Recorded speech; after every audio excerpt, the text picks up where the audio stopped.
Si chiama lavoro povero ed indica l'occupazione di tutti quei lavoratori che, pur essendo impiegati con un contratto regolare, hanno un reddito che non consente una vita dignitosa. Sul lavoro povero e di lavoratori vulnerabili si è concentrata l'ultima indagine della CGIL di Treviso. Gli aspetti che emergono maggiormente da questa indagine sono sicuramente due, cioè il fatto che il lavoro povero connoti sostanzialmente il lavoro giovanile, quindi quello under 35, e una connotazione di genere. Giovani e donne dunque con una soglia di reddito individuata in 12.000 euro lordi annui. I giovani infatti si aggirano attorno al 34% di vulnerabili e se andiamo poi a vedere nella connotazione di genere, le donne sono vulnerabili per il 42%. Se poi consideriamo le giovani donne con figli, sono ancora di più a rischio vulnerabilità, soprattutto per la cosiddetta rinuncia al lavoro a tempo pieno,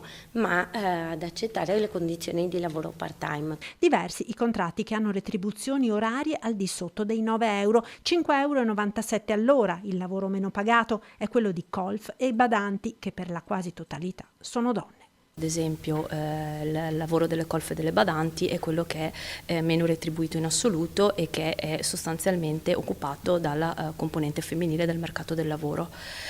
Quindi ci dovrebbe far ragionare rispetto anche a quello che è sì l'andamento del mercato oggi, ma anche quello che sarà l'andamento del mercato domani e soprattutto anche di quello che sarà il sistema pensionistico del futuro, perché ovviamente i redditi bassi oggi avranno un riverbero rispetto a quello che sarà l'andamento pensionistico del futuro.